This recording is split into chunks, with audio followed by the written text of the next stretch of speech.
Sir mathematics ಓದಲಿಕ್ಕೆ ನಮಗೆ blue print ಓದಬೇಕಾ ಅಥವಾ LBA ಓದಬೇಕಾ, ಹೆಂಗೆ ಓದಬೇಕು? ಸುಮಾರು ಪ್ರಶ್ನೆಗಳನ್ನ ನೀವು ಹಲವಾರು ಬಾರಿ ಕ್ಲಾಸ್ಗಳಲ್ಲಿ ಅಥವಾ ಯೂಟ್ಯೂಬ್ ಲೈವ್ಗಳಲ್ಲಿ ಕೇಳಿದ್ದೀರಾ. ಇವತ್ತು ಆ ಪ್ರಶ್ನೆಗೆ ನಾನು ನಿಮಗೆ ಉತ್ತರವನ್ನು ಕೊಡ್ತಾ ಇದ್ದೇನೆ ಈ ಕ್ಲಾಸ್. ಹಾಯ್ ಹಲೋ ನಮಸ್ಕಾರ. SSLC ಪರೀಕ್ಷೆ ಯೂಟ್ಯೂಬ್ ಚಾನಲ್ಗೆ ಆತ್ಮೀಯವಾದ ಪ್ರೀತಿಯ ಸ್ವಾಗತ. ನಾನು ನಿಮ್ಮ ಮ್ಯಾಥ್ಸ್ ಟೀಚರ್ ಕಿಶೋರ್ ಗುಬ್ಬಿ. ಮಕ್ಕಳೇ, ನೀವೆಲ್ಲರೂ ಕೂಡ ಪ್ರತಿ ಕ್ಲಾಸ್ನಲ್ಲಿ ಸರ್ LBAನ ಯಾವ ರೀತಿ ಯೂಟಿಲೈಸ್ ಮಾಡಬೇಕು, ಮತ್ತು ಲಾಸ್ಟ್ ಇಯರ್ ಏನು ಬ್ಲೂ ಪ್ರಿಂಟ್ ಇತ್ತಲ್ಲ, ಆ ಬ್ಲೂ ಪ್ರಿಂಟ್ನ ನಾವು ಫಾಲೋ ಮಾಡಬೇಕಾ ಮಾಡಬಾರ್ದಾ, ಈ ರೀತಿ ಸುಮಾರು ಕನ್ಫ್ಯೂಷನ್ಸ್ನ ಕ್ವಶನ್ಸ್ನ ನನಗೆ ಕೇಳಿದ್ದೀರಾ. ಆ ಪ್ರಶ್ನೆಗಳಿಗೆ ಉತ್ತರ ಕೊಡಲಿಕ್ಕೆ ನಾನಿವತ್ತು ನಿಮ್ಮ ಮುಂದೆ ಬಂದಿದ್ದೇನೆ. ಸೊ ಇಲ್ಲೇ ನೋಡ್ತಾ ಇರ್ಬೋದು ನೀವು, ಡು ನಾಟ್ ವೆಯ್ಟ್ ಅಂತ. ಇಲ್ಲಿ ಅಫಿಷಿಯಲ್ ಬ್ಲೂ ಪ್ರಿಂಟ್ ಇದೆ. ಈ ವರ್ಷದ ಬಂದಿದೆಯಾ? ಇನ್ನೂ ಬಂದಿಲ್ಲ, ಹಳೆ ವರ್ಷದ್ದು. ಈ ಕಡೆ ನೋಡ್ತಾ ಇದ್ರೆ LBA ಕ್ವಶನ್ ಬ್ಯಾಂಕ್ ಕಾಣಿಸ್ತಾ ಇದೆ. ಸೊ ಇವಾಗ ನನ್ನ ಪ್ರಶ್ನೆ, ಇವಾಗ ಮ್ಯಾಥಮೆಟಿಕ್ಸ್ ಓದಬೇಕಾದ್ರೆ ನೀವೆಲ್ಲರೂ ಕೂಡ ಒಂದು ಕ್ಲಾಸ್ನಲ್ಲಿ ಪಾಠ ಕೇಳ್ತೀರಾ, ಟೀಚರ್ಸು ಪಾಠ ಮಾಡಿರ್ತಾರೆ, ನಮ್ಮ ಪರೀಕ್ಷೆ ಚಾನಲಲ್ಲಿ ಅಥವಾ ಪ್ರಥಮನಲ್ಲಿ ನೀವು ಕ್ಲಾಸ್ಗಳನ್ನ ಕೇಳಿರ್ತೀರಾ, ಸುಮಾರು ಪ್ರಾಬ್ಲಮ್ಸ್ನ ಮಾಡಿದ್ದೀವಿ. ಬಟ್ ಆದರೆ ಈ LBA ಕ್ವಶನ್ ಬ್ಯಾಂಕ್ ಅಂತ ಒಂದು ಎಕ್ಸ್ಟ್ರಾ ಮೆಟೀರಿಯಲ್ ಇದೆ ನಮ್ಮ ಹತ್ರ. ಇದು ಕೂಡ ಅಫಿಷಿಯಲಿ ಗೌರ್ಮೆಂಟಿಂದ, ಅಂದರೆ ನಮ್ಮ ಬೋರ್ಡ್ಸಿಂದ, KCAB ಬೋರ್ಡಿಂದನೇ ನಮಗೆ ಸಿಕ್ಕಿರ್ತಕ್ಕಂಥ ಡಾಕ್ಯುಮೆಂಟು. ಸೊ ಈ ಡಾಕ್ಯುಮೆಂಟ್ನ ನಾವು ಹೆಂಗೆ ಯೂಟಿಲೈಸ್ ಮಾಡ್ಕೋಬೇಕು, ಜೊತೆಗೆ ಇವಾಗ ಬ್ಲೂ ಪ್ರಿಂಟ್ ಅಂತ ಕೊಟ್ಟಿದ್ರು ಲಾಸ್ಟ್ ಇಯರು. ಬಹಳ ಮುಂಚೆ ಕೊಡೋರು ಪ್ರತಿಯೊಂದು ಚಾಪ್ಟರ್ಗೆ ಇಷ್ಟಿಷ್ಟು ಅಂಕಗಳು ಅಂತ. ಬಟ್ ಆದರೆ ಇತ್ತೀಚೆಗೆ ಈ ಬ್ಲೂ ಪ್ರಿಂಟನ್ನು ಕೊಡ್ತಾ ಇರಲಿಲ್ಲ.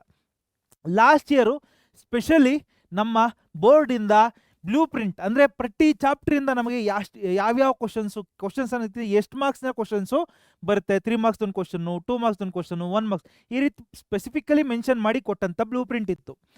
ಸೊ ಇದು ಎಕ್ಸ್ಕ್ಲೂಸಿವ್ಲಿ ಲಾಸ್ಟ್ ಇಯರ್ ಬ್ಯಾಚ್ಗೆ ಅಂತಲೇ ಕೊಟ್ಟಿದ್ದು. ಬಟ್ ಆದರೆ ಈ ವರ್ಷ ಏನಾಗುತ್ತೆ ಗೊತ್ತಿಲ್ಲ. ಸೊ ಹಾಗಂದ್ರೆ ಸರ್ ಇವಾಗ ನಾವು ಅದನ್ನು ಫಾಲೋ ಮಾಡಬೇಕಾ ಬೇಡವಾ, ಅಥವಾ LBAನ ನಾವು ಫಾಲೋ ಮಾಡೋದು ಹೇಗೆ, ಹೆಂಗೆ ಪ್ರಾಕ್ಟೀಸ್ ಮಾಡೋದು, ಹೆಂಗೆ ಯುಟಿಲೈಸ್ ಮಾಡ್ಕೊಳ್ಳೋದು, ಒಂದೊಂದಾಗೆ ನೋಡ್ತಾ ಹೋಗೋಣ. ಮೊದಲಿಗೆ ಸೊ ಕಾಮನ್ ಸ್ಟೂಡೆಂಟ್ಸ್ ಡೈಲಾಗ್. ಸುಮಾರು ಜನ ಏನು ಹೇಳ್ತಾರೆ ಗೊತ್ತಾ, ಹಲವಾರು ಬಾರಿ ಹೇಳೋದು, ಲಾಸ್ಟ್ ಇಯರ್ ಬ್ಲೂ ಪ್ರಿಂಟ್ ಇತ್ತಲ್ವಾ, ಅದನ್ನೇ ನಾವು ಫಾಲೋ ಮಾಡ್ಬೋಣ ಅಂತ. ಅಂದರೆ ಇವಾಗ ಫಸ್ಟ್ ಚಾಪ್ಟ್ರಿಂದ 5 ಮಾರ್ಕ್ಸ್ ಬರುತ್ತೆ. ಯಾವುದು 1 ಮಾರ್ಕ್ಸಿಂದ 1 ಕ್ವಶನು, 2 ಮಾರ್ಕ್ಸಿಂದ 2 ಕ್ವಶನು. ಬಟ್ ಆದರೆ ಆ ಚಾಪ್ಟರಿಂದ ಬೇರೆ ಕ್ವಶನ್ಸ್ ಕೂಡ ಕೊಡ್ಬೋದು. For example, prove that root 2 is an irrational number, 3 marks question, ಅದನ್ನು ಕೂಡ ಕೊಡ್ಬೋದು. ಆಪ್ಷನ್ಸ್ ಇದೆ ಅವ್ರಿಗೆ. ಬಟ್ ಆದರೆ ಲಾಸ್ಟ್ ಇಯರಲ್ಲಿ ಕೊಡಲ್ಲ ಅಂತ ಹೇಳಿದ್ರು ಅಷ್ಟೇ. ಹಂಗಂದ್ರೆ ಆ ಲಾಸ್ಟ್ ಇಯರ್ ಬ್ಲೂ ಪ್ರಿಂಟ್ ಇತ್ತಲ್ಲ, ಅದು ಕೊಟ್ಟಿದ್ದು ಯಾರಿಗೆ? ಲಾಸ್ಟ್ ಇಯರ್ ಬ್ಯಾಚ್ ಅವರಿಗೆ ಮಾತ್ರ, 2025-26 ಬ್ಯಾಚಿಗೆ ಮಾತ್ರ. ಸೊ ಹಂಗಂದ್ರೆ ಇವಾಗ ಸರ್ ನಾವು ಫಾಲೋ ಮಾಡಬೇಕಾ ಬೇಡವಾ ಅದನ್ನು ನನ್ನನ್ನು ಕೇಳಿದ್ರೆ, ಅಥವಾ ಇನ್ನೊಂದು ಡೈಲಾಗ್ ಹೊಡಿತಾರೆ, ಅದನ್ನೇ ಫಾಲೋ ಮಾಡಿಬಿಟ್ರೆ ಸಾಕು, ಬ್ಲೂ ಪ್ರಿಂಟ್ ಬಂದ ಮೇಲೆ ಓದ್ತೀನಿ. ಇದೊಂದು ಹೊಸ ಡೈಲಾಗು, ಬ್ಲೂ ಪ್ರಿಂಟ್ ಬಂದ ಮೇಲೆ ಓದೋಣ, ಅಲ್ಲಿವರೆಗೂ ನೋಡೋಣ. ಫಸ್ಟು ಚಾಪ್ಟ್ರ್ ಯಾವ ಚಾಪ್ಟ್ರ್ ಏನೇನು ಬರುತ್ತೆ ಗೊತ್ತಿಲ್ಲ, ಅದಕ್ಕೆ ಬ್ಲೂ ಪ್ರಿಂಟ್ ಬರೋವರೆಗೂ ಒಂದು ಸ್ವಲ್ಪ ರಿಲ್ಯಾಕ್ಸ್ಡಾಗಿ ಚಿಲ್ಲಾಗಿ ಜುಮ್ ಅಂತ ಇರೋಣ. ಬ್ಲೂ ಪ್ರಿಂಟ್ ಬಂದ ಮೇಲೆ ಯಾವುದಕ್ಕೆ ಏನೇನು ಬರುತ್ತೆ ಅಂತ ನೋಡಿಕೊಂಡು ಆಮೇಲೆ ಪ್ರಾಕ್ಟೀಸ್ ಮಾಡೋಣ, ಓದೋಕ್ಕೆ ಶುರು ಮಾಡೋಣ ಅಂತಂತಾರೆ. ಸೊ ಇದೆಲ್ಲ ಕಾಮನ್ ಸ್ಟೂಡೆಂಟ್ಸ್ ಡೈಲಾಗ್ಗಳು. ಈ ಡೈಲಾಗ್ಗಳನ್ನ ನಾವು ಹೊಡೆಯೋದನ್ನು ನಿಲ್ಲಿಸಬೇಕು. ನನ್ನನ್ನು ಕೇಳಿದ್ರೆ ಆ ಬ್ಲೂ ಪ್ರಿಂಟ್ ಏನಿತ್ತಲ್ಲ, ಲಾಸ್ಟ್ ಇಯರ್ ಬ್ಲೂ ಪ್ರಿಂಟ್, ಅದನ್ನು ರೆಫರ್ ಮಾಡಬಹುದು.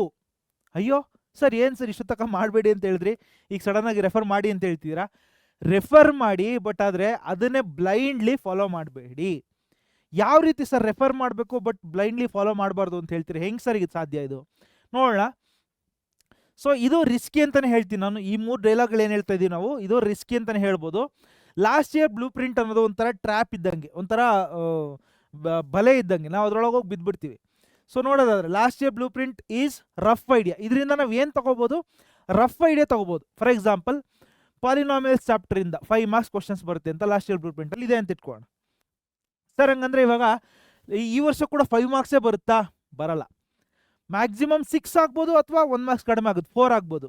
12 ಮಾರ್ಕ್ಸ್ ಬರುತ್ತೆ ಆ ಚಾಪ್ಟ್ರಿಂದ? ಖಂಡಿತ ಇಲ್ಲ. ಬಟ್ ಆದರೆ 1 ಮಾರ್ಕ್ಸ್ ಆಚೆ ಈಚೆ ಆಗ್ಬೋದು. ಆ ರೀತಿಯೇ ಮತ್ತೆ ಬ್ಲೂ ಪ್ರಿಂಟ್ ಸೆಟ್ ಮಾಡ್ತಾರೆ. ಬಟ್ ಆದರೆ ಎಷ್ಟು ಮಾರ್ಕ್ಸ್ ಎಕ್ಸಾಕ್ಟ್ಲಿ ಅಂತ ನಮಗೆ ಗೊತ್ತಿಲ್ಲ. ನಮಗಷ್ಟೇ ಅಲ್ಲ, ಇನ್ನೂ ಬೋರ್ಡವರೇ ಕೂಡ ಡಿಸೈಡ್ ಮಾಡಿರಲ್ಲ ಅನ್ಸುತ್ತೆ. ಮಾಡಿದರೆ ನಮಗೆ ಕೊಡ್ತಾರೆ.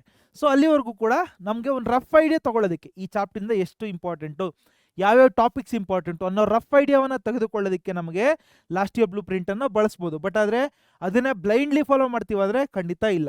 Not final guarantee, no final guarantee ಅಂತ ಹೇಳ್ಬೋದು. ಅಂದರೆ ಪಕ್ಕ ಇದೇ ಬರುತ್ತೆ, ಅದೇ ಥರ ಬ್ಲೂ ಪ್ರಿಂಟ್ ಇರುತ್ತೆ ಅಂತ ಹೇಳಲಿಕ್ಕೆ ಸಾಧ್ಯ ಇಲ್ಲ. Pattern, weightage, question style change ಆಗಬಹುದು ಅಂತ ಹೇಳ್ತಿರಲಿ. ಅಂದರೆ ನಮಗೆ ಯಾವ್ಯಾವ ಚಾಪ್ಟ್ರಿಂದ ಎಷ್ಟೆಷ್ಟು ಮಾರ್ಕ್ಸ್ ಬರ್ತಿತ್ತಲ್ಲ, ಅದು ಚೇಂಜ್ ಆಗುತ್ತೆ, ಡೆಫಿನೆಟ್ಲಿ ಚೇಂಜ್ ಆಗೋ ಸಾಧ್ಯತೆ ಇದೆ. ಅಥವಾ ಯಾವ್ಯಾವ ಚಾಪ್ಟರ್ಗಳಿಗೆ ಎಷ್ಟೆಷ್ಟು ಮಾರ್ಕ್ಸ್ಗಳನ್ನ ಅಲರ್ಟ್ ಮಾಡಿರ್ತಾರೆ, ಆ ವೈಟೇಜ್ ಚೇಂಜ್ ಆಗ್ಬೋದು. ಅಥವಾ ಕ್ವಶನ್ ಕೇಳೋ ರೀತಿನೇ ಚೇಂಜ್ ಆಗ್ಬೋದು. ಫಾರ್ ಎಕ್ಸಾಂಪಲ್ ನಾನು ಹೇಳಿದೆ, ಲಾಸ್ಟ್ ಇಯರಲ್ಲಿ ಫ್ಯಾಕ್ಟರೈಸೇಷನ್ ಮೆಥಡ್ ಕೇಳಿದರು. ಈ ವರ್ಷ ಅದನ್ನು ಕೇಳದೆ ಹೋಗ್ಬೋದು. 2 ಮಾರ್ಕ್ಸ್ಗೆ ಅಂತ ಕೇಳ್ತಾ ಇದ್ರು. ಕ್ವಾಡ್ರಾಟಿಕ್ ಈಕ್ವೇಷನ್ ಇಂದ ಬರೀ 4 ಮಾರ್ಕ್ಸ್ಗೆ ಅಂದರೆ ಒಂದು 1 ಮಾರ್ಕ್ಸ್ ಕ್ವಶನ್ನು, ಒಂದು 3 ಮಾರ್ಕ್ಸ್ ಕ್ವಶನ್ ಮಾತ್ರ ಬರ್ಬೋದು. ದಿಸ್ ಡಿಪೆಂಡ್ಸ್ ಆನ್ ವಾಟ್, ಏನತ್ರ ಮೇಲೆ ಡಿಪೆಂಡ್ ಆಗುತ್ತೆ? This depends upon new blue print that we get for this batch. ಅಂದರೆ 26-27 ಬ್ಯಾಚ್ ಏನಿದೆ ಇದಕ್ಕೆ ಏನು ಬ್ಲೂ ಪ್ರಿಂಟ್ ಬರುತ್ತಲ್ಲ ಅದ್ರ ಮೇಲೆ ಡಿಪೆಂಡ್ ಆಗುತ್ತೆ. ಹಾಗಂದ್ರೆ ನಾವು ಲಾಸ್ಟ್ ಇಯರ್ ಬ್ಲೂ ಪ್ರಿಂಟನ್ನು ಅದ್ರ ಮೇಲೆ ಕಂಪ್ಲೀಟಾಗಿ ಡಿಪೆಂಡ್ ಆಗೋದನ್ನ ನಿಲ್ಲಿಸಬೇಕಾಗುತ್ತೆ. ಓಕೆನಾ? ರೈಟ್. ಮುಂದಕ್ಕೆ ನೋಡೋದಾದ್ರೆ ನಾವು ಬ್ಲೂ ಪ್ರಿಂಟೇ ಕ್ವಶನ್ ಪೇಪರು ಅನ್ನೋ ರೀತಿ ಎಲ್ಲ ಸ್ಟೂಡೆಂಟ್ಸು ಒಂಥರ ಸರ್ ಬ್ಲೂ ಪ್ರಿಂಟ್ ಅಂತ ಜಪ ಮಾಡ್ತಾ ಇರ್ತಾರೆ. ಬ್ಲೂ ಪ್ರಿಂಟ್ ಬಂದಿದ ತಕ್ಷಣ ಏನೋ ಆಗೋಯ್ತೇನೋ ಅಂತ ದೊಡ್ಡ ಬ್ಲೂ ಪ್ರಿಂಟ್ ಅಂದರೆ ಅದಕ್ಕೊಂದು ದೊಡ್ಡ ಸ್ಥಾನಮಾನ ಕೊಟ್ಬಿಟ್ಟು ದೇವ್ರ ಥರ ಪೂಜೆ ಮಾಡ್ತಾರೆ. ಅದನ್ನು ದಯವಿಟ್ಟು ಮಾಡಬೇಡಿ. ಬ್ಲೂ ಪ್ರಿಂಟೇ ಕ್ವಶನ್ ಪೇಪರ್ ಅಲ್ಲ, ಬ್ಲೂ ಪ್ರಿಂಟಿಂದನೂ ಹೆಚ್ಚು ಕಡಿಮೆ ಆಗಬಹುದು. ಸೊ ಬ್ಲೂ ಪ್ರಿಂಟ್ನ ಒಂಥರ ಒಂಥರ ದೇವತಾ ಮನುಷ್ಯ ಥರ, ಅಂದರೆ ಫುಲ್ ಟಾಪಲ್ಲಿಟ್ಟು ಅದನ್ನು ಇದು ಮಾಡಿ ಅದೇ ಹಂಗೆ ಬರುತ್ತೆ, ಶಿರ್ಸಾವಸಿ ಪಾಲಿಸ್ತಾರೆ. ಆ ರೀತಿ ಇಲ್ಲ.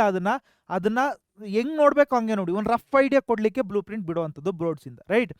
ಸೊ ಇವಾಗ ನೋಡಿದ್ರೆ blue print gives structure. Blue print ನಮಗೆ ಸ್ಟ್ರಕ್ಚರ್ ಕೊಡುತ್ತೆ, ಅಥವಾ ಎಕ್ಸಾಮ್ ಟೆಸ್ಟ್ ಕಾನ್ಸೆಪ್ಟ್ಸ್ಗಳು ಯಾವ್ದ್ಯಾವುದು ಬರಬಹುದು ಅನ್ನೋ ಒಂದು ಗೆಸ್ ಮಾಡಲಿಕ್ಕೆ ನಮಗೆ ಹೆಲ್ಪ್ ಮಾಡುತ್ತೆ ಬ್ಲೂ ಪ್ರಿಂಟು.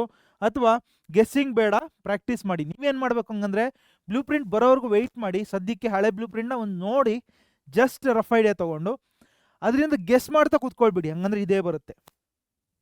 ಅಂದರೆ ಪೇರ್ ಆಫ್ ಲೀನಿಯರ್ ಈಕ್ವೇಷನ್ಸಿಂದ ಇದೇ ಕ್ವಶನ್ ಬರುತ್ತೆ. ಈ ಟೈಪ್ ಆಫ್ ಕ್ವಶನ್ ಬಿಟ್ಟು ಬೇರೆ ಯಾವುದು ಬರಲ್ಲ ಅಂತ ನೀವು ಬ್ಲೈಂಡಾಗಿ ಗೆಸ್ ಮಾಡೋದು ಬಿಟ್ಟು ಪ್ರಾಕ್ಟೀಸ್ ಮಾಡಿ. ಸರಿ, ಪ್ರಾಕ್ಟೀಸ್ ಹೆಂಗೆ ಮಾಡೋದು? ಸೇಫ್ ಸ್ಟ್ರಾಟಜಿ ಏನಾಗಿರಬೇಕು? ಬ್ಲೂ ಪ್ರಿಂಟ್ ಬಂದ ಮೇಲೆ ಅಡ್ಜಸ್ಟ್ ಮಾಡ್ಕೊಳ್ಳೋಣ. ಅಂದರೆ ಫಸ್ಟು ನಾವು ಬ್ಲೂ ಪ್ರಿಂಟ್ ಬಂದಾದ್ಮೇಲೆ ಯೋಚನೆ ಮಾಡೋಣ. ಗೊತ್ತಾಗ್ತಿದ್ಯಾ? ಫಸ್ಟು ನಮ್ಮ ಈ ವರ್ಷದ ಬ್ಲೂ ಪ್ರಿಂಟ್ ಬರ್ತಾ ಇಲ್ವೋ ನನಗೂ ಗೊತ್ತಿಲ್ಲ. ಫಸ್ಟ್ ಆಫ್ ಆಲ್ ಈ ವರ್ಷಕ್ಕೆ ಬ್ಲೂ ಪ್ರಿಂಟ್ ಕೊಡ್ತಾರ ಇಲ್ವೋ ಗೊತ್ತಿಲ್ಲ. ಮೋಸ್ಟ್ಲಿ ಕೊಡ್ಬೋದು. ಬಟ್ ಅಕಸ್ಮಾತ್ ಬರಲಿಲ್ಲ ಅಂದರೂ ಕೂಡ ಆಮೇಲೆ ಅದು ಬರಲಿ, ಅಲ್ಲಿವರೆಗೂ ವೆಯ್ಟ್ ಮಾಡಿ.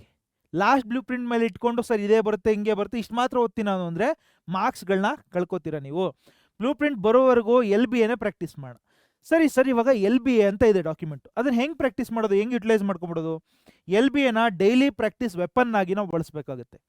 ಸರಿ, ಇವಾಗ LBAನ ಡೈಲಿ ಪ್ರಾಕ್ಟೀಸ್ ವೆಪನ್ ಅಂದ್ರೇನು? ಒಂದು ಬಂದೂಕ್ ಅದೇನು ಹಿಡ್ಕೊಂಡು ಡಿಗ್ ಅಂತ ಹೊಡೆಯೋಕ್ಕೆ ಅಲ್ಲ. ಬ್ಲೂ ಪ್ರಿಂಟ್ ಅಂತ LBA ಅನ್ನೋದು ಪ್ರಾಕ್ಟೀಸ್ ಮಾಡಲಿಕ್ಕೆ ನಮ್ಗೆ ಇರ್ತಕ್ಕಂಥ ಆಯುಧ. ಇದನ್ನು ಹೆಂಗೆ ಯುಟಿಲೈಸ್ ಮಾಡ್ಕೋಬೇಕು ಮುಂದೆ ಒಂದೊಂದೇ ಸ್ಟೆಪ್ ಆಗಿ ನೋಡ್ತಾ ಹೋಗೋಣ. ನಾನೇನು ಕೇಳಿದ್ರೆ ಮ್ಯಾಥಮೆಟಿಕ್ಸ್ಗೆ ಪರ್ಟಿಕ್ಯುಲರ್ಲಿ ಫಸ್ಟ್ ನಿಮ್ಮ ಸಿಲೆಬಸ್ ಏನು ಮುಗಿಯುತ್ತೆ ಬೈ ನವಂಬರ್ ಎಂಡ್ ಅಥವಾ ಡಿಸೆಂಬರ್ ಅಷ್ಟೊಳಗೆ ಎಲ್ಲ ಮೆಜಾರಿಟಿ ಸ್ಕೂಲ್ಗಳಲ್ಲಿ ಸಿಲೆಬಸ್ ಏನು ಮುಗಿಸ್ತಾರೆ ಅಷ್ಟರಲ್ಲಿ ಎಂಟೈರ್ LBAನ ನೀವು ಪ್ರಾಕ್ಟೀಸ್ ಮಾಡಿ ಒಂದು ಸರ್ತಿ ಆದರೂ ಮುಗಿಸಿರ್ಬೇಕು. ಓಕೆನಾ?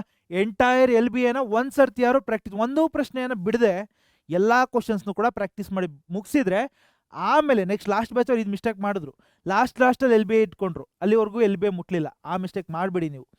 ಸೊ LBAನ ಡೈಲಿ ಪ್ರಾಕ್ಟೀಸ್ ಮಾಡ್ತಾ ಹೋಗಬೇಕಾಗುತ್ತೆ. ಅದು ಹೆಂಗೆ ಪ್ಲ್ಯಾನ್ ಮಾಡೋದು ನಾನು ಹೇಳ್ಕೊಡ್ತೀನಿ. ಬಟ್ ಆದರೆ ಡಿಸೆಂಬರ್ ಅಥವಾ ನಿಮ್ಮ ಸಿಲೆಬಸ್ ಮುಗಿಯೋವರೆಗೂ ಬೇಸಿಕಲಿ ಎಲ್ಲ ಫುಲ್ LBAನ ನೀವು ಒಂದು ಸರ್ತಿ ಪ್ರಾಕ್ಟೀಸ್ ಮಾಡಿ ಮುಗಿಸಿರ್ಬೇಕು. ಆ ಪ್ರಾಕ್ಟೀಸ್ ಮಾಡಿ ಎಲ್ಲ ಬುಕ್ಗಳನ್ನು, ರಫ್ ಬುಕ್ಗಳಲ್ಲಿ ಪ್ರಾಕ್ಟೀಸ್ ಮಾಡಿರ್ತೀರ ಅದನ್ನು ಒಂದು ಕಡೆ ಜೋಡಿಸಿಟ್ಕೊಳ್ಳಿ, ಬಿಸಾಕ್ಬಿಡ್ಬೇಡಿ, ಎಲ್ಲೋ ಮಿಸ್ ಮಾಡ್ಕೊಬೇಡಿ, ಅದನ್ನು ಹೆಲ್ಪ್ ಆಗುತ್ತೆ. ಸೊ ವೈ LBA, ಯಾಕೆ LBA ಬೇಕು ನಮಗೆ? Board style questions. ಇವಾಗ CBSE ಬೋರ್ಡ್ ಅಂತ ಇದೆ, central government department CBSE board ಅಂತ ಇದೆ. ಆ ಡಿಪಾರ್ಟ್ಮೆಂಟು ಅಥವಾ ಆ ಬೋರ್ಡ್ಸು ಕೊಡೋ ಪ್ರಶ್ನೆನೇ ಬೇರೆ. ನಮ್ಮ ಕರ್ನಾಟಕ ಸ್ಟೇಟ್ ಸಿಲೆಬಸ್ ಏನಿದೆ, ಕರ್ನಾಟಕ ಸ್ಟೇಟ್ ಬೋರ್ಡ್ ಏನಿದೆ, SSLC ಬೋರ್ಡು, ಆ ಬೋರ್ಡ್ ಕೊಡೋ ಪ್ರಶ್ನೆಗಳೇ ಬೇರೆ ರೀತಿಯ ಪ್ರಶ್ನೆಗಳನ್ನ ಕೊಡ್ತಾರೆ. ಅಲ್ಲಿ ಸ್ವಲ್ಪ ಹೈಯರ್ ಲೆವೆಲ್ ಕ್ವಶನ್ಸ್ ಇರುತ್ತೆ, ನಮ್ಮಲ್ಲಿ ಆ ರೀತಿ ಇರಲ್ಲ. ಸೊ ಹಂಗಂದ್ರೆ ಬೋರ್ಡ್ ಸ್ಟೈಲ್ ಆಫ್ ಕ್ವಶನ್ಸ್ ಅರ್ಥ ಮಾಡ್ಕೋಬೇಕಂದ್ರೆ ನಮಗೆ LBA ಒಂದು ಆಯುಧ. Next repeated concept. ಸುಮಾರು ಸರ್ತಿ ಪ್ರತಿ ಎಕ್ಸಾಮ್ಸಲ್ಲೂ ಕೂಡ ರಿಪೀಟೆಡ್ ಕಾನ್ಸೆಪ್ಟ್ಸ್, ಪ್ರತಿ ವರ್ಷ ರಿಪೀಟ್ ಆಗುತ್ತೆ ಕೆಲವೊಂದು ಕಾನ್ಸೆಪ್ಟ್ಸು.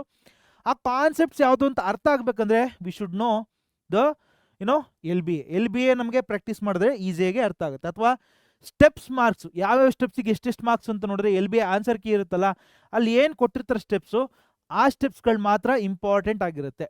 ಸೊ LBA ಆನ್ಸರ್ ಸ್ಕ್ರಿಪ್ಟ್ನ ನೋಡ್ತಾ ಹೋದರೆ ನಮಗೆ ಯಾವ ಸ್ಟೆಪ್ಸ್ಗೆ ಎಷ್ಟು ಮಾರ್ಕ್ಸ್ ಅಂತ ಅರ್ಥ ಆಗುತ್ತೆ.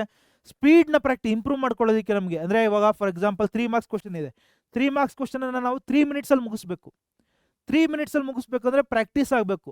ಸ್ಟಾರ್ಟಿಂಗ್ ಒಂದು 10 ನಿಮಿಷ ತೊಗೋಬೋದು, ನೆಕ್ಸ್ಟ್ ಇನ್ನು ಯಾವಾಗೋ ಪ್ರಾಕ್ಟೀಸ್ ಸಾಲ್ವ್ ಮಾಡ್ಬೇಕಾದ್ರೆ ಅದನ್ನು ಒಂದು 5 ನಿಮಿಷದಲ್ಲಿ ಮುಗಿಸ್ಬೋದು, ನೆಕ್ಸ್ಟ್ ಟೈಮ್ ಸಾಲ್ವ್ ಮಾಡಬೇಕಾದ್ರೆ 3 ಮಿನಿಟ್ಸಲ್ಲಿ ಮುಗಿಸ್ಬೋದು. ಈ ರೀತಿ ಪ್ರಾಕ್ಟೀಸ್ ಮಾಡ್ತಾ ಸ್ಪೀಡ್ ಇನ್ಕ್ರೀಸ್ ಆಗುತ್ತೆ. ಮತ್ತು ಕಾನ್ಫಿಡೆನ್ಸ್, ಆಬ್ವಿಯಸ್ಲಿ ಸ್ಪೀಡು ಇಷ್ಟೊಂದೆಲ್ಲ ಪ್ರಾಕ್ಟೀಸ್ ಮಾಡಿದ್ರೆ ಕಾನ್ಫಿಡೆನ್ಸ್ ಕೂಡ ಬೂಸ್ಟ್ ಆಗುತ್ತೆ. ಸೊ ಎಕ್ಸಾಮ್ ರೆಡಿ ಆಗಬೇಕಂದ್ರೆ ನೀವು if you want to become exam ready, ನಿಮಗೆ LBAನ ಆಯುಧ ಅಂತಲೇ ಹೇಳ್ತೀನಿ ನಾನು, ಇಟ್ ಇಸ್ ಅ ವೆಪನ್ ಅಂತಲೇ ಹೇಳ್ತೀನಿ. LBAನ ತುಂಬ ಚೆನ್ನಾಗಿ ಯುಟಿಲೈಸ್ ಮಾಡ್ಕೊಳ್ಳಿ. ಸೊ 88/80 ಫಾರ್ಮುಲಾ ಏನು ನೋಡ್ತಾ ಹೋದರೆ ನಾವು ಫಸ್ಟು LBA ಪ್ರಾಕ್ಟೀಸ್, ಓಕೆನಾ. ಸ್ಟೆಪ್ಸ್ ರೈಟಿಂಗ್, ಪ್ರತಿಯೊಂದು ಸ್ಟೆಪ್ಸನ್ನು ಬರೀಬೇಕಾಗುತ್ತೆ, ಮಿಸ್ಟೇಕ್ ಕರೆಕ್ಷನ್ ಮಾಡ್ಕೋಬೇಕಾಗುತ್ತೆ. ಇವಾಗ ಪ್ರಾಕ್ಟೀಸ್ ಮಾಡ್ತಿರಲ್ಲ, ಅಲ್ಲಿ ಏನು ಮಿಸ್ಟೇಕ್ ಮಾಡ್ತೀರ ಅದನ್ನು ಕರೆಕ್ಷನ್ ಮಾಡ್ಕೋಬೇಕಾಗುತ್ತೆ. ವೀಕ್ಲಿ ಟೆಸ್ಟ್ಗಳನ್ನ ತೊಗೋಬೇಕಾಗುತ್ತೆ ಬೇಸ್ಡ್ ಆನ್ LBA, ಓಕೆನಾ. ಇದೆಲ್ಲದನ್ನು ಮಾಡ್ತಾ ಹೋದರೆ ನಮಗೆ ಮ್ಯಾಥ್ಸ್ 80/80 ಡೆಫಿನೆಟ್ಲಿ ಬರುತ್ತೆ. ಸೊ ಹಾಗಂದರೆ ಡೈಲಿ ಒಂದು 40 ಮಿನಿಟ್ಸ್ನ ನಾವು ಮ್ಯಾಥಮೆಟಿಕ್ಸ್ಗೆ ಅಂತ ಪ್ಲ್ಯಾನ್ ಮಾಡ್ತಾ ಇದ್ದೀನಿ ನಾನು. ಸರ್ 1.5 ಗಂಟೆ ಓದಬೇಕು, 2 ಗಂಟೆ ಓದಬೇಕು, 5 ಗಂಟೆ ಓದ್ತೀನಿ ನಾನು. ಮಕ್ಕಳ ನಾನು ಹೇಳ್ತೀನಿ SSLC ತುಂಬ ಅಷ್ಟು ಕಷ್ಟದ ಏನು ಎಕ್ಸಾಮ್ ಅಲ್ಲ. ಹೇಳ್ಬೋದು ಕೆಲವರು 6 ಗಂಟೆ ಓದಿ 5 ಗಂಟೆ ಓದಿ, ಪ್ರಾಕ್ಟಿಕಲಿ ಆಗಲ್ಲ. ಯಾಕಂದರೆ ಬೆಳಗಿನ ಸಂಜೆ ಸ್ಕೂಲಲ್ಲಿ ಇರ್ತೀರಾ, ಸಂಜೆ ಆದಮೇಲೆ ನಮ್ಮ ಕ್ಲಾಸಸ್ ಇರುತ್ತೆ, ಪ್ರಥಮ ಕ್ಲಾಸಸ್ ಇರುತ್ತೆ, ಅಥವಾ ನೀವು ಸುಮಾರು ಕಡೆ ಟ್ಯೂಷನ್ಸ್ಗೆ ಹೋಗ್ತಿರ್ಬೋದು. ಪ್ರಾಕ್ಟಿಕಲಿ ಟೈಮ್ ಸಿಗೋದೆಷ್ಟು ನಿಮಗೆ, ಮ್ಯಾಕ್ಸಿಮಮ್ ಓದಲಿಕ್ಕೆ ಒಂದು 2 ಅವರ್ಸ್ ಸಿಗ್ಬೋದು. ಆ 2 ಅವರ್ಸಲ್ಲಿ ಮ್ಯಾಥ್ಗೆ ಅಂತ ಒಂದು 40 ಮಿನಿಟ್ಸ್ ಕೊಡಿ ಸಾಕು, ಓಕೆನಾ. ಡೈಲಿ ಕನ್ಸಿಸ್ಟೆಂಟಾಗಿ ಮಾಡ್ತಾ ಹೋದರೆ that is more than enough ಅಂತ ಅನಿಸುತ್ತೆ. ಸೊ ಇಲ್ಲಿ ಫಸ್ಟ್ 5 ಮಿನಿಟ್ಸು ನೀವು ಫಾರ್ಮುಲಾ ರಿವಿಷನ್ಸ್, ಏನೇನೆಲ್ಲ ಫಾರ್ಮುಲಾಸ್ ಕಲ್ತಿದ್ದೀವಿ, ಪರ್ಟಿಕ್ಯುಲರ್ಲಿ ಯಾವ ಚಾಪ್ಟ್ರಿಂದ ಅಂತ ನೋಡಬೇಕಾಗುತ್ತೆ. Next 25 minutes LBA problem solving ಮಾಡಬೇಕಾಗುತ್ತೆ. ಒಂದು 25 ನಿಮಿಷ LBA ಪ್ರಾಬ್ಲಮ್ಸ್ಗಳನ್ನ ಸಾಲ್ವ್ ಮಾಡ್ತೀರಾ. ನೆಕ್ಸ್ಟ್ ಒಂದು 5 ಮಿನಿಟ್ಸು ಏನೇನು ಮಿಸ್ಟೇಕ್ ಕರೆಕ್ಷನ್ ಮಾಡಬೇಕು. ಬೇಸಿಕಲಿ ನೀವು ರೆಡ್ ಪೆನ್ ತಗೊಂಡು ಕರೆಕ್ಷನ್ ಮಾಡ್ಕೊಳ್ಳಿ, ಏನೇನು ಮಿಸ್ಟೇಕ್ ಮಾಡಿದಿರಾ ಅದನ್ನು ಚೆಕ್ ಮಾಡಿ. ಆನ್ಸರ್ ಕೀ ಕೂಡ LBAಲೇ ಇರುತ್ತೆ. ಸೊ ಆಮೇಲೆ ಲಾಸ್ಟ್ 5 ಮಿನಿಟ್ಸ್ ಏನು ಇಂಪಾರ್ಟೆಂಟ್ ಮಾರ್ಕಿಂಗ್, ಈ ಕ್ವಶನ್ ಇಂಪಾರ್ಟೆಂಟು, ಈ ಕಾನ್ಸೆಪ್ಟ್ ಇಂಪಾರ್ಟೆಂಟು ಅನ್ನೋದನ್ನ ಒಂದು ಕಡೆ ಬರೆದಿಟ್ಕೋಬೇಕಾಗುತ್ತೆ. ಸೊ ಇವಾಗ ಡೈಲಿ ಟಾರ್ಗೆಟ್ ಏನಾಗಿರಬೇಕು, ಮಿನಿಮಮ್ 2 ಈಸಿ ಕ್ವಶನ್ಸ್ ಪ್ರಾಕ್ಟೀಸ್ ಮಾಡಿ, ಈಸಿಯಿಂದನೇ ಸ್ಟಾರ್ಟ್ ಮಾಡಿ. 2 medium questions, 1 difficult question, 1 mistake question ಅಂದರೆ ಯಾವುದೋ ಮಿಸ್ಟೇಕ್ ಮಾಡ್ತಾ ಇದ್ದೀರಿ, ಇಷ್ಟರಲ್ಲಿ ಮಾಡಿದ್ರಲ್ಲ ಯಾವುದೋ ಒಂದು ಮಿಸ್ಟೇಕ್ ಮಾಡಿರ್ತೀರ, ಅದೇ ಟೈಪ್ ಆಫ್ ಕ್ವಶನ್ ಅನದರ್ ಕ್ವಶನ್ನ ತೊಗೊಂಡು ಮತ್ತೆ ಪ್ರಾಕ್ಟೀಸ್ ಮಾಡಿ. ಇದಿಷ್ಟು ನೋಡದೆ ಮಾಡಬೇಕು, ಇಷ್ಟು ನೋಡದೆ ಮಾಡಿ ಏನು ಮಿಸ್ಟೇಕ್ ಆಗ್ತಿದೆ ಅದನ್ನು ಅಬ್ಸರ್ವ್ ಮಾಡಬೇಕು, ನೋಟ್ ಮಾಡ್ಕೋಬೇಕು. ನನ್ನನ್ನು ಕೇಳಿದ್ರೆ ಮಿಸ್ಟೇಕ್ಸ್ಗೆ ಅಂತಲೇ ಒಂದು ನೋಟ್ಬುಕ್ ಇಟ್ಕೊಳ್ಳಿ. ನೀವು ಎಲ್ಲೆಲ್ಲಿ ಮಿಸ್ಟೇಕ್ ಮಾಡಿದ್ದೀರಾ ನಿಮ್ಗೆ ಅರ್ಥ ಆಗಿರ್ಬೋದು, ಬಟ್ ಆದರೂ ಅದನ್ನು ನೋಟ್ ಮಾಡಿ ಇಟ್ಕೊಳ್ಳಿ. 100 ಪೇಜಸ್ ಚಿಕ್ಕದೊಂದು ಒಂದು ಬುಕ್ ಇಟ್ಕೊಳ್ಳಿ, ಅದರೊಳಗೆ ಅದ್ರ ಹೆಸರೇ ಮಿಸ್ಟೇಕ್ಸ್ ಬುಕ್ ಅಂತ. ಅಲ್ಲೆಲ್ಲ ನೋಟ್ ಮಾಡ್ತಾ ಇಟ್ಕೊಳ್ತಾ ಹೋಗಿ. ನಿಮ್ಮ ಮಿಸ್ಟೇಕ್ ನಿಮಗೆ ಗೊತ್ತಾದರೆ ನೆಕ್ಸ್ಟ್ ಟೈಮ್ ಆ ಮಿಸ್ಟೇಕ್ನ ಮಾಡಲ್ಲ, ಓಕೆನಾ. So next don't just read, ನೀವೇನು ಮಾಡಬೇಕು, ಟ್ರೈ ಫಸ್ಟ್ ಟ್ರೈ ಮಾಡಬೇಕು, ಪ್ರತಿಯೊಂದು ಸ್ಟೆಪ್ಪನ್ನು ಬರಿಬೇಕು, ಚೆಕ್ ಸೊಲ್ಯೂಷನ್ಸ್ ಮತ್ತು ರೀಸಾಲ್ವ್ ದ ಪ್ರಾಬ್ಲಮ್ಸ್. ಅಂದರೆ ಹಿಂದಗಡೆ ಆನ್ಸರ್ಸ್ ಕೊಟ್ಟಿರ್ತಾರೆ, ಆನ್ಸರ್ ಕೀ ಇರುತ್ತೆ, ಅದರ ಆನ್ಸರ್ ಚೆಕ್ ಮಾಡಿ. ಯಾವ್ದಾದ್ರು ಮಿಸ್ಟೇಕ್ ಮಾಡಿದ್ರೆ ಅಂದರೆ ಮತ್ತೆ ಅದನ್ನು ನೋಡದೆ ಸಾಲ್ವ್ ಮಾಡಿ. ಈ ರೀತಿ ಡೈಲಿ 40 ಮಿನಿಟ್ಸ್ LBA ಮ್ಯಾಥಮೆಟಿಕ್ಸ್ ಮಾಡ್ತಾ ಹೋದರೆ ನೀವು ಡೆಫಿನೆಟ್ಲಿ 80/80 ಬಂದೇ ಬರುತ್ತೆ. ಡಿಸೆಂಬರ್ ಅಷ್ಟೊಳಗೆ LBA ಮುಗಿಸಿದ್ರೆ ಆಮೇಲೆ ಬೇರೆ ಟೈಪ್ ಆಫ್ ಕ್ವಶನ್ಸ್ಗೆ ನಾವು ಎಂಟ್ರ್ ಆಗ್ಬೋದು, ಓಕೆನಾ. ಸೊ ನಾನು ಹೇಳಿದೆ ಮಿಸ್ಟೇಕ್ಸ್ ನೋಟ್ಬುಕ್ ಅಂತ. ಫಾರ್ಮುಲಾ ಮಿಸ್ಟೇಕ್ ಏನು ಮಾಡ್ತಿದ್ದೀರಾ ಅದನ್ನು ನೋಟ್ ಮಾಡ್ಕೊಳ್ಳಿ, ಒಂದು ಕಡೆ ಬರ್ಕೊಳ್ಳಿ. ಪ್ರತಿ ಫಾರ್ಮುಲಾಸು ಈ ಮಿಸ್ಟೇಕ್ ಬುಕ್ಕಲ್ಲಿ ಇರಬೇಕು. ಸ್ಟೆಪ್ಸ್ ಮಿಸ್ಟೇಕ್ ಏನು ಮಾಡ್ತಾ ಇದ್ದೀರಾ ಅದನ್ನು ಕೂಡ ನೋಟ್ ಮಾಡಿ ಇಟ್ಕೊಳ್ಳಿ. For example quadratic equation, splitting the middle term, ಅಂದರೆ ಅಪವರ್ತನೀಕರಣ ವಿಧಾನ ಇದೆಯಲ್ಲ, ಅಂದರೆ ಫ್ಯಾಕ್ಟರೈಸೇಷನ್ ಮೆಥಡು, ಅದನ್ನು ಮಾಡ್ಬೇಕಾದ್ರೆ ಯಾವುದೋ ಒಂದು ಸ್ಟೆಪ್ಪಲ್ಲಿ ಮಿಸ್ ಮಾಡ್ತಾ ಇರ್ತೀರ. ಫ್ಯಾಕ್ಟರೈಸ್ ಮಾಡಿ ಆ ಟರ್ಮ್ಸ್ ಕಂಡುಹಿಡಿತೀವಲ್ಲ, ಮಿಸ್ ಮಾಡ್ತಿರ್ತೀರ, ಅದನ್ನ ಇಲ್ಲಿ ಬರೀರಿ, ಓಕೆನಾ. ಬರೆದಿಟ್ಕೊಳ್ಳಿ, ನೆಕ್ಸ್ಟ್ ಟೈಮ್ ಮಾಡಬೇಕಾದ್ರೆ ಅದನ್ನೊಂದು ಸರ್ತಿ ನೋಡಿ ಹೆಲ್ಪ್ ಆಗುತ್ತೆ. ಆಮೇಲೆ ಕ್ಯಾಲ್ಕುಲೇಷನ್ ಮಿಸ್ಟೇಕ್ ಏನು ಮಾಡ್ತಿದ್ದೀರಾ, ಫಾರ್ ಎಕ್ಸಾಂಪಲ್ 3 ಸ್ಕ್ವೇರ್ ಅಂದರೆ 3 2 6 ಅಂತ ಬರ್ದಿರ್ತಾರೆ. ಆ ಮಿಸ್ಟೇಕ್ ಮಾಡಬಾರ್ದು ಅಂದರೆ ಅದನ್ನು ನೋಟ್ ಮಾಡಬೇಕಿಲ್ಲಿ. ನಾನು ಈ ಮಿಸ್ಟೇಕ್ ಮಾಡ್ತೀನಿ ಸುಮಾರು ಸರ್ತಿ ಅದು ನಿಮಗೆ ಗೊತ್ತಾಗಬೇಕು. ಅಥವಾ ಡಯಾಗ್ರಾಮ್ ಏನು ಮಿಸ್ಟೇಕ್ ಮಾಡ್ತೀರಾ, ಟೈಮ್ ಮಿಸ್ಟೇಕ್ ಅಂದರೆ time mistake in the sense ಜಾಸ್ತಿ ಟೈಮ್ ತೊಗೋತಾ ಇದ್ದೀರಾ, ಎಲ್ಲ ಇಂಪ್ರೂವ್ ಮಾಡಬೇಕು. ಯಾವ ಕ್ವಶನ್ ಸಾಲ್ವ್ ಮಾಡೋದ್ರಲ್ಲ ಇಂಪ್ರೂವ್ ಮಾಡಬೇಕು. ಸೊ ಈ ಎಲ್ಲ ರೀತಿಯ ಮಿಸ್ಟೇಕ್ಗಳನ್ನ ನೀವು ಪರ್ಸ್ನಲ್ ಬ್ಲೂ ಪ್ರಿಂಟ್ ಥರ ಬಳಸ್ಬೋದು. ಇದನ್ನು ಆ್ಯಕ್ಚುಲಿ ಮಿಸ್ಟೇಕ್ ನೋಟ್ಬುಕ್ನ ನೀವು ಪರ್ಸ್ನಲ್ ಬ್ಲೂ ಪ್ರಿಂಟ್ ಅಂತಲೇ ಬಳಸ್ಬೋದು. ಯಾಕಂದರೆ ಎಲ್ಲಿ ಮಿಸ್ಟೇಕ್ ಮಾಡ್ತಿದ್ದೀರಾ, ಏನು ಪ್ರಾಬ್ಲಮ್ ಆಗ್ತಾಯಿದೆ ಅದನ್ನು ನೀವು ಗುರ್ತಿಸೋಕ್ಕೆ ಈ ಬುಕ್ ನಿಮಗೆ ಹೆಲ್ಪ್ ಆಗುತ್ತೆ. ಇವತ್ತೇ ಹೋಗಿ ಈ ಕ್ಷಣನೇ 100 ಪೇಜಸ್ ಒಂದು ನೋಟ್ಬುಕ್ ತೊಗೊಂಡು ಇವತ್ತಿಂದನೇ ಈ ಮಿಸ್ಟೇಕ್ ನೋಟ್ಬುಕ್ಕನ್ನು ಬರೀಲಿಕ್ಕೆ ಪ್ರಾಕ್ಟೀಸ್ ಮಾಡಿ, ಹೆಲ್ಪ್ ಆಗುತ್ತೆ. ಸೊ ಕೊನೆಯದಾಗಿ ನಾನು ಹೇಳಲಿಕ್ಕೆ ಏನು ಬಯಸ್ತೀನಿ ಅಂದರೆ, ಲಾಸ್ಟ್ ಇಯರ್ ಬ್ಲೂ ಪ್ರಿಂಟ್ ನೋಡಬಹುದು, ಹಂಗಂತ ಅದನ್ನೇ ಫಾಲೋ ಮಾಡಬೇಕಾ, ಬ್ಲೈಂಡ್ಲಿ ಖಂಡಿತ ಮಾಡಬಾರ್ದು. ಬಟ್ ಬ್ಲೈಂಡ್ಲಿ ಡಿಪೆಂಡ್ ಆಗಬೇಡಿ ಅದ್ರ ಮೇಲೆ. Blue print May change, definitely change ಆಗುತ್ತೆ ನನಗನ್ಸುತ್ತೆ. ಅಟ್ಲೀಸ್ಟ್ 1-2 ಕ್ವಶನ್ಸ್ ಡಿಫ್ರೆಂಟ್ ಬಂದೇ ಬರುತ್ತೆ, ಪ್ರತಿ ವರ್ಷ ಹಂಗೆ ಇರಲ್ಲ. ಸೊ ಬ್ಲೂ ಪ್ರಿಂಟ್ನ ನಾವು ಬ್ಲೈಂಡ್ಲಿ ಡಿಪೆಂಡ್ ಆಗೋದು ಬೇಡ. ಮ್ಯಾಥ್ಸ್ ಕಾನ್ಸೆಪ್ಟ್ಸ್ ಓನ್ ಚೇಂಜ್, ಅಂದರೆ ಬ್ಲೂ ಪ್ರಿಂಟ್ ಚೇಂಜ್ ಆಗ್ಬೋದು, ಬಟ್ ಅದು ಮ್ಯಾಥ್ಸ್ ಕಾನ್ಸೆಪ್ಟ್ಸ್ ಚೇಂಜ್ ಆಗಲ್ಲ. ಹಾಗಂದ್ರೆ ನಾವು ಬ್ಲೂ ಪ್ರಿಂಟ್ ಬಗ್ಗೆ ಯೋಚನೆ ಮಾಡೋದು ಕೂತ್ಕೊಳ್ಳೋದ್ರ ಬದಲು ಮ್ಯಾಥ್ಸ್ ಕಾನ್ಸೆಪ್ಟ್ಸ್ನ ಅರ್ಥ ಮಾಡ್ಕೊಳ್ಳೋದಕ್ಕೆ ಹೆಚ್ಚು ಸಮಯವನ್ನು ಸ್ಪೆಂಡ್ ಮಾಡೋಣ, LBAನ ಸಾಲ್ವ್ ಮಾಡ್ತಾ ಹೋಗೋಣ. LBAನ ನೋಡದೆ ಆದಷ್ಟು ಸಾಲ್ವ್ ಮಾಡಿ, ಹೆಲ್ಪ್ ಆಗುತ್ತೆ, ಓಕೆನಾ. Don't wait, practice LBA, score 80 on 80 ಅಂತ ಹೇಳ್ತೀನಿ ನಾನು. ಸೊ ಇಲ್ಲಿ ಸರ್ ಈ LBAನ ಡೌನ್ಲೋಡ್ ಮಾಡೋದು ಹೆಂಗೆ ಅಂದರೆ, ಡೌನ್ಲೋಡ್ ಮಾಡೋದನ್ನು ನಾನು ಒಂದು ರೀಲ್ ಆಗಿ ನಿಮಗೆ ಮತ್ತೆ ಆಲ್ರೆಡಿ ಕೊಟ್ಟಿದ್ದೇನೆ. ನೀವು ಜಸ್ಟ್ ಹೋಗಿ ಯೂಟ್ಯೂಬಲ್ಲಿ SSLC ಪರೀಕ್ಷೆ ಚಾನೆಲ್ ತೆಗೆದು ಶಾರ್ಟ್ಸ್ ಅಂತ ಸರ್ಚ್ ಮಾಡಿದ್ರೆ ಅಲ್ಲಿ ಆ ರೀಲ್ ನಿಮಗೆ ಕಾಣಿಸುತ್ತೆ. ಅದನ್ನು ಟ್ಯಾಪ್ ಮಾಡಿ you can understand how to download LBAನ ಹೇಗೆ ಡೌನ್ಲೋಡ್ ಮಾಡೋದು ಅನ್ನೋದು ನಿಮಗೆ ಅರ್ಥ ಆಗುತ್ತೆ. ಓಕೆನಾ? ಸೊ ಇಷ್ಟನ್ನು ಹೇಳ್ತಾ ನಾನು ಇಲ್ಲಿಗೆ ಈ ವಿಡಿಯೋವನ್ನು ಅಥವಾ ಈ ಕ್ಲಾಸನ್ನು ಮುಗಿಸ್ತಾ ಇದ್ದೇನೆ. ಐ ಹೋಪ್ ಈ ಕ್ಲಾಸ್ ನಿಮಗೆ ಹೆಲ್ಪ್ ಆಗುತ್ತೆ. ಚೆನ್ನಾಗಿ ಇವತ್ತಿಂದ ಇನ್ನೂ ಹೆಚ್ಚು ಕಾಂಕ್ರೀಟಾಗಿ ಕಾಂಪ್ರಿಹೆನ್ಸಿವ್ ಆಗಿ ಸ್ಟಡಿನ ಮಾಡ್ತೀರಾ, ಪ್ರಾಕ್ಟೀಸ್ನ ಮಾಡ್ತೀರಾ, ಕನ್ಸಿಸ್ಟೆಂಟ್ ಆಗಿ ಮಾಡ್ತೀರಾ ಅಂತ ಹೇಳ್ತಾ, don't stop until you are proud. ನಿಮಗೆ ನಿಮ್ಮ ಬಗ್ಗೆ ಗರ್ವ ಬರೋವರೆಗೂ ಕೂಡ ನೀವು ನಿಲ್ಲಿಸಬೇಡಿ, ಪ್ರಾಕ್ಟೀಸ್ ಮಾಡಿ. ಡೆಫಿನೆಟ್ಲಿ ಮ್ಯಾಥಮೆಟಿಕ್ಸಲ್ಲಿ 80 on 80 ಸ್ಕೋರ್ ಮಾಡೋದು ಬಹಳ ಸುಲಭ. ಒಂದೇ ವಿಷಯ ಬೇಕಿರೋದು ಕನ್ಸಿಸ್ಟೆನ್ಸಿ ಇಸ್ ದ ಕೀ ಅಂತ, ಸ್ಥಿರತೆ ನಮ್ಮ ಕೀ ಆಗಿರುತ್ತೆ ಸಕ್ಸಸ್ಸಿಗೆ ಅಂತ ಹೇಳ್ತಾ, ಮುಂದಿನ ಕ್ಲಾಸ್ನಲ್ಲಿ ಮತ್ತೆ ಸಿಗೋಣ. ಅಲ್ಲಿವರೆಗೂ ಕೂಡ ಟೇಕ್ ಕೇರ್ ಮಕ್ಕಳ. ನಿಮ್ಮ ಸಾಧನೆ ನಮ್ಮ ಗೆಲುವು.